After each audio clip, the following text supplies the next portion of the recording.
Hello there.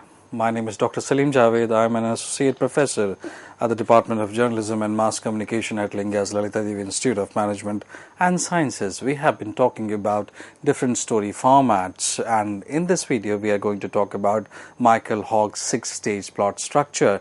If you remember, we have been discussing it for last few videos where we have talked about stage 1 and stage 2, which is about setup and new situation, in which we talked about that how from 0 to 10% the setup part works and how this turning point 1 works and how it leads to an opportunity, which is again in the act 1. Then in the stage 2, which was new situation, which runs from 10 to 25%, which is stage 2, which is also called turning point 2, and how the change of plan acts in act 1. If you remember that we were talking about two films, which one was Erin Brockovich and the other was Gladiator, and by watching these two films you can understand Michael Hog's 6-stage plot point really well, what has been written on paper or what I am speaking. If you watch, after listening to this video, if you watch that film, you will find similarity between what is being said in the video and what you will watch in the film, and it will help you understand both the films better. Now there is always a question that sometimes students come to me and ask that, sir, what is the need to understand cinema? This is a very simple but really straightforward question. Now suppose if you go to a hotel and you really like a dish, the business is that you pay it and you come back home. But what if you want to create that dish at your own and you really want to make that as a profession? Now there is where you need to get into how it is made, what was the temperature of certain items, when it was used, what was the chronology of ingredients one after another.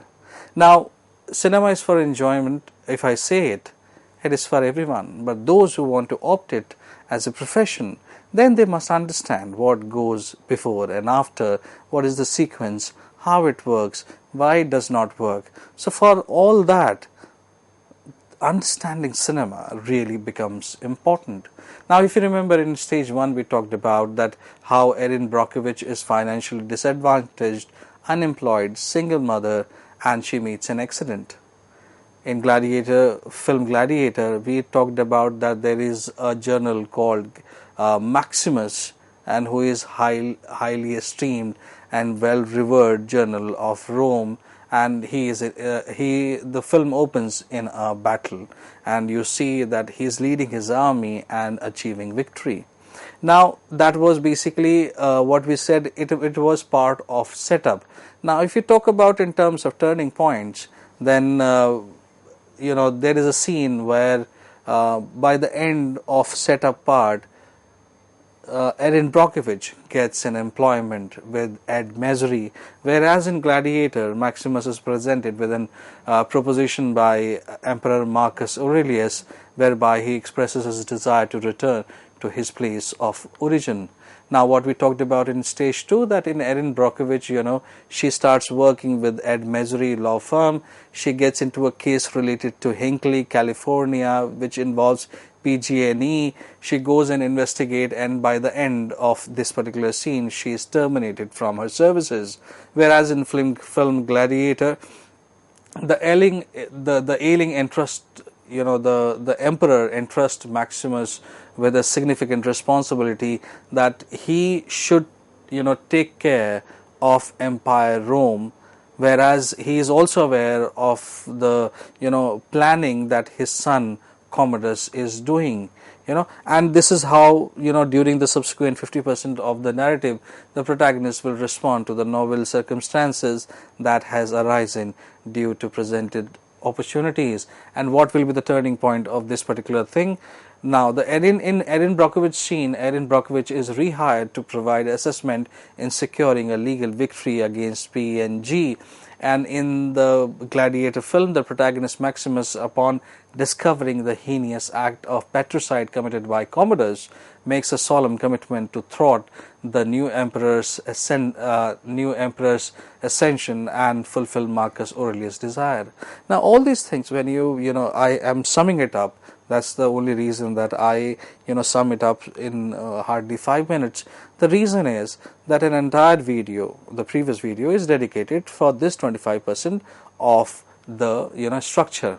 Now, why, again, I always say it, why it is important for film students, or for that matter, the student of mass communication, to understand cinema, or understand screenplay writing, or understand, film production, the personnel, editing, all these, any part of it.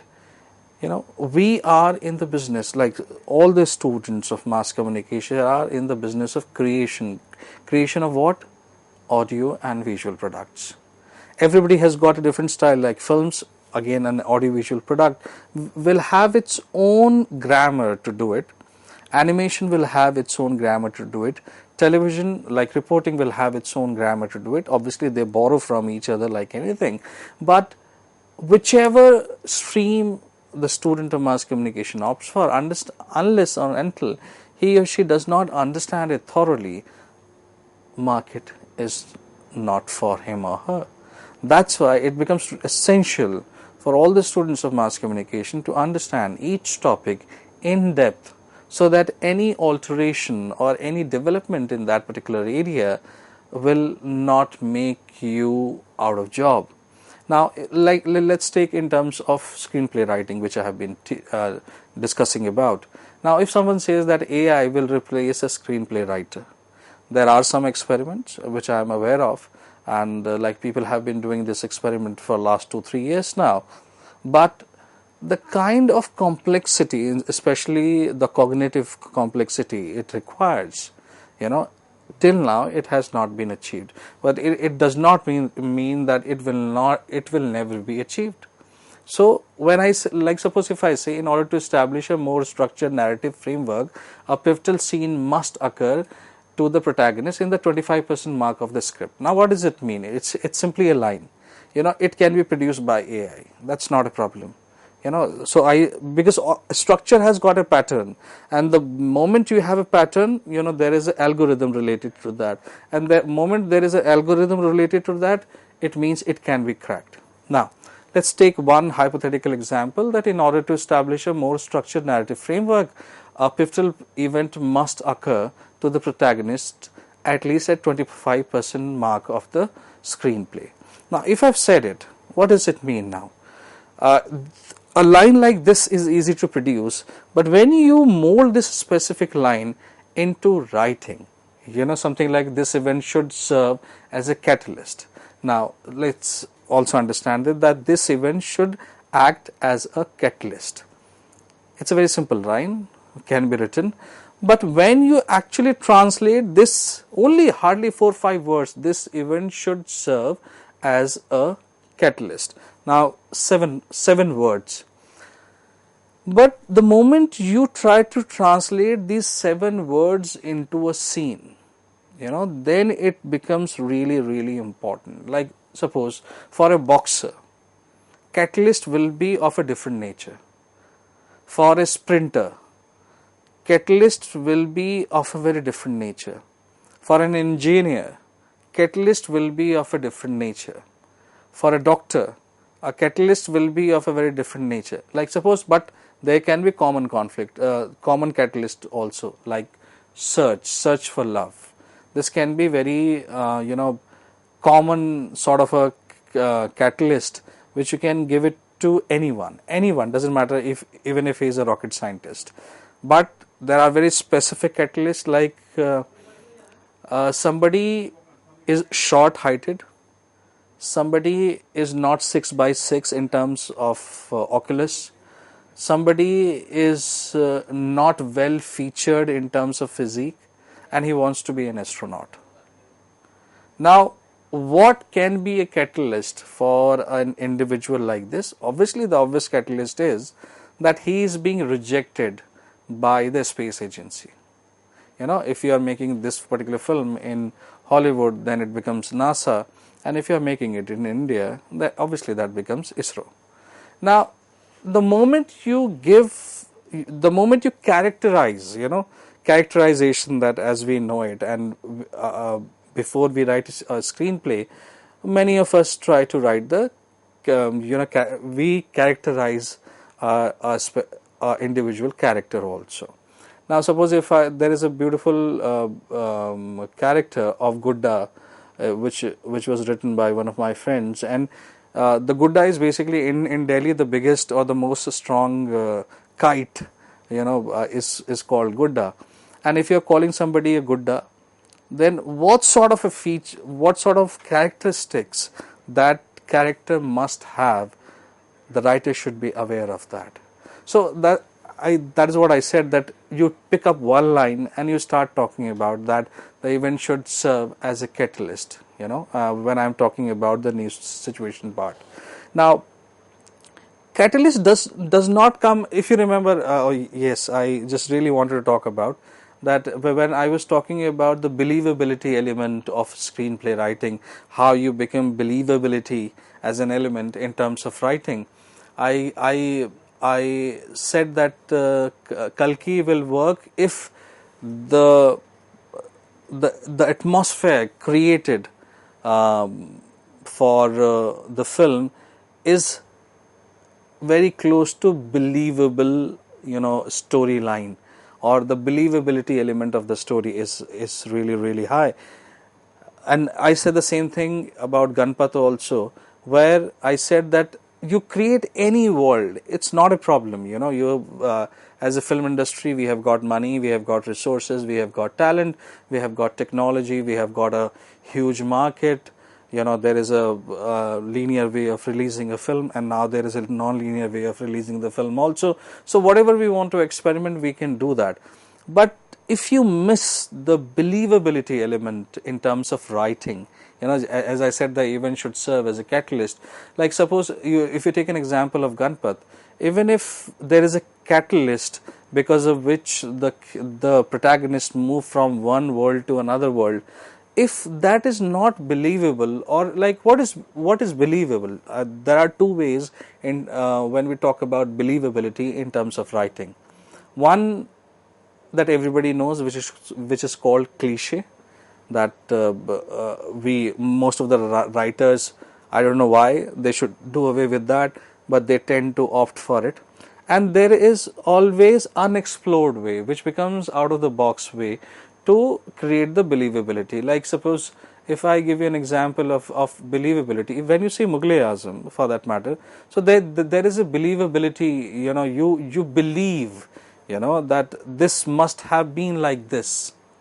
So even if whether you have actually seen it, in obviously nobody can go in past and see how people used to live, but a common sense says that okay, this can be true. The moment your common sense allow the visual that is being shown on screen and you start accepting that, so there is a psychological process working which is saying okay, yes, something like this can happen, though that is like, again I always say that there is a it is an extension of disbelief, from belief to disbelief, but there is a, like, you allow yourself moving from belief element to disbelief element.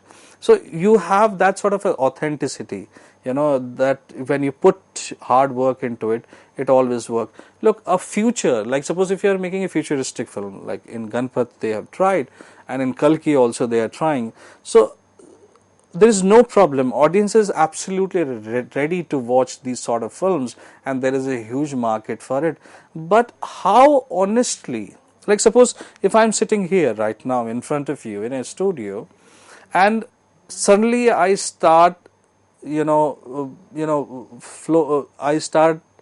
this levitation happens. Imagine the levitation happens.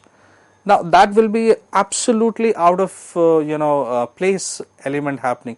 But if you see me sitting on this chair in a magic show and I start levitating, you will appreciate there more. So context becomes important. Event is important, there is no doubt. Like when you read a lot of screenplay books, they always say that event is the most important thing. I 100% agree with that. I in my limited capacity cannot deny what has been written in books, but more than event, I always say that creating a good event, if you can, you are a master. But if you can have a good event and the context is also believable, then you are a legend. So that is the difference that I am talking about, that it's not only the event, it is always the context to the event which gives validity to the event. So we should have catalyst. Okay, fine, it has been written in books, we will do, I'll also say it, you will also understand. But when you are putting this on a piece of paper, there is where the crafts come in, and that's we have discussed extensively about that. Now let's move to the stage 3. Now the stage 3 is called progress, and obviously of this there will be a turning point also. So if stage 3 is called progress, which is like, if you can see on your screen, which is like moving from 25 to 50% of the portion. Now what does it mean? That if there are 4 quarters, from 0 to 25, 25 to 50, 50 to 75, and then from 75 to 100%. So there are 4 quarters. Now this part, progress, is 1/4 of the total. Now logically, if you see that when I say 25%, now, so this is from 25 to 50%. So from 0 to 25% we have talked about setup, we have talked about new situation. Now stage 3 is all about progress, where we will be talking about how film is moving from 25% to 50% technically till interval time. Now if setup was there, new situation was there, then what stage 3 as a progress is having inside it? Obviously then we will talk about stage 4 also, then stage 5, stage 6, where we will be talking about complication, we will be talking about final rush, and then we will be talking about aftermath also. Like Indian films tend to finish at final rush, which is like 75%, from 75% to 90% or 99%. So most Indian films finish in this, but very limited films have this final rush, or what we called all the films have final rush. Very limited Indian films have aftermath, and I'll explain why having aftermath is important. It does not mean that Hollywood is always have aftermath. No, it is not the case. There are few examples. There are few examples where they are finishing at final rush, but majority of the time they have aftermath also, so that the audience, whatever feeling you have projected through your film, be that happiness, sadness, melancholy, whatever it is, you give time to audience to absorb that. Now, so let's talk about stage 3, which is about progress. Now, what does it mean by progress? Your story started, you introduce your characters, you gave them a new situation, you convince them to move into a new world. Now they have come into the new world. So this turning point 2 onwards, let's talk about progress. Now what you can see, that Erin Brockovich, we are talking about 2 films, we are trying to understand this entire thing through 2 films, Erin Brockovich and Gladiator. And I have advised you also before also that when you watch these films, watch them closely and then listen to this video and then go back and watch them, and you will everything that has been talked through CEC-UGC will be crystal clear to you. Now in terms of Erin Brockovich, what happens? The central character in the film, which is Erin Brockovich, engages in the collection of evidence, successfully persuades the people of Hinckley to retain the legal service of Ed Mesery and become romantically entangled with George. Now this is what is happening. So till now, if you see the journey, how Erin Brockovich is moving, broke, single mother, looking for a job, meets an accident, comes in touch with Ed Mesery, there is a fight, he hires him, Ed Mesery hires Erin Brockovich, she starts working in office, then she goes, just like that, he gives her a case, because he know that she is not from a legal background, so she will not be able to handle it. And she goes and looks for evidence in Hinckley only, where that I've just talked about. She collects some evidence. That takes few days. Ed Mesery thinks that she has left him without informing. So when she comes back with evidence, he fires him. But the turning point is when he comes to know what Erin Brockovich has gathered, when he realizes the value of those documents, he goes to her house, invites her for the job. Erin Brockovich puts her terms and condition, and she is rehired. Here we come to know that Erin Brockovich, when we are talking about progress part, we come to know that Erin Brockovich is now working on that specific case. Now, because she has been rehired by Ed Mesery, who is a lawyer, now she is going door to door, meeting people and convincing that community to take the legal services of Ed Mesery, and at her own she is romantically engaging with George, who is a neighbor. He's taking care of he's taking care of her children, and you will come to know later on when she is like absolutely absorbed by the work, how George becomes as a support and as a weakness for Erin Brockovich. So you look in terms of writing, we always seed characters, here and there, here and there, here and there. If you remember when I was explaining about subplots, every even plot will have important points, 1 2 3 4 5 6 7. Even subplots will have points. That is what sometimes as a writer we or as a director we really becomes unaware of this fact, that everything is like it's a game of chess technically. If I or it's writing is like golf also, to be very honest. There are like when you start from T hole, you take driver, you hit it, then you take different versions of driver. When you are close to green, and then you go for chipping and putting, and there is where there are times when you really have to hit long shots, but there are times when you only chip, and there are times when you only putt, and putting can take 2-3 takes, and you can miss eagle or something like that. Writing is exactly like that when you have your course in mind, the course is like where do I have to, if it is a 9-hole game, or if it is a 18-hole game, or 36 or 72, whatever it is, you strategize there. In the same way, if you are strategizing for golf, obviously then you will strategize more for a creative work. So when it comes to writing, you should always know when to hit for a long shot, when to hit for 100 yards, how to hit for 10 yards, or how to hit for only 2 yards. So these are like if long shots are I must say plot, then this eagle, birdie, or chipping and putting is basically it is like subplots.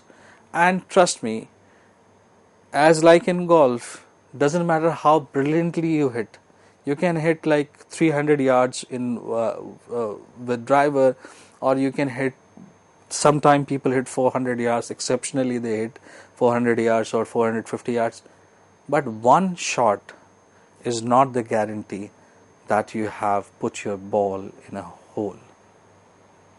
It requires, so only plot will not lead the story. You need plot, subplots, and a very specific placement of characters in a chess-like manner. Okay. Now, what happens in Gladiator when we talk about progress? The protagonist Maximus is apprehended with the intention of being executed, but manages to evade his captors and subsequently discovers the tragic demise of his family. Now, what can be more catalytic for a character that he is ready to leave an empire for the family, and his family is being murdered, not only murdered, but burnt also. What a great, catalyst technically, or internal motivation, whatever you may call it. But think of an individual who is, picking, who is being offered an entire kingdom at its prime in a plate without any argument by a legitimate king, but he says, no, no, sir, thank you very much. I'm really happy individual, but I really want to go back and spend my time with my family. And when he reaches his family, they are not only killed, burnt and hanged. Think of the state of mind. Sometimes I students say, sir, how to create a very impactful scene. There is no way to create an impactful scene unless you do not understand the gravity of that particular scene. Think of a father, think of a husband who has actually left everything for the family, a kingdom, comes back home and sees his family in such a situation which he never imagined. When you are able to write this sort of a specific scene, when you are able to make it happen, great scenes are born. They are not written, they are first thought and then written and shot. If you write it from heart, it will touch your heart. Thank you very much.